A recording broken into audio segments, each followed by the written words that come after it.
वे कथा चैनल में आपका स्वागत है। आज हम सुनने जा रहे हैं विनायक जी की कथा।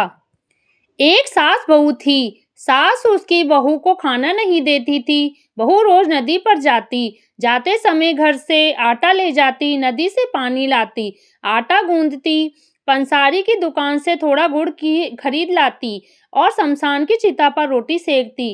रोटी चूरकर घी गुड़ डालकर चूरमा बनाती, पास ही मंदिर में विनायक जी की पूजा करके भोग लगाती और फिर खुद खा लेती। ऐसा बहुत दिन तक चलता रहा। विनायक जी को ऐसा देखकर बहुत अचंभा हुआ और उन्होंने अपने मुंह में उंगली रख ली। बहू तो घर आ गई।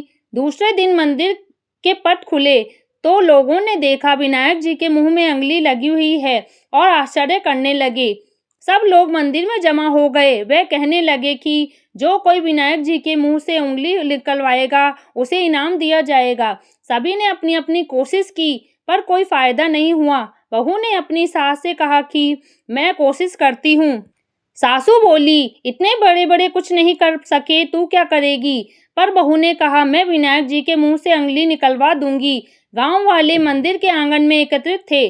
बहू आई, निज मंदिर में जाकर कपाट बंद कर दिए और विनायक जी से बोली, मैं मेरे घर से आटा लाती, नदी से पानी लाती, पंसारी के से गुड़ लाती, चिता पर रोटी सेकती, इसमें आपको क्या आपत्ति हुई? आपको मुंह से उंगली हटानी पड़ेगी। विनायक जी ने सोचा, इसने पहले मुझे भोग लगाया, सच्चे मन से मुझे ध्याया, इसकी बात तो माननी पड़ेगी और उंगली हटा ली। बहू ने मंदिर के दरवाजे खोले। लोगों ने देखा विनायक जी ने उंगली हटा दी है।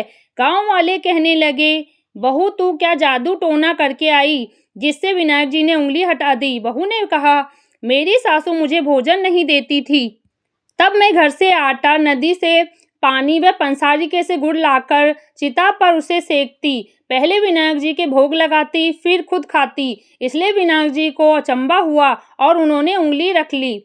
अब उंगली हटा दी है। जैसे विनायक जी ने बहू से प्रसन्न होकर उसका मान बढ़ाया, वैसे सभी पर कृपा करें, सभी पर दया करें।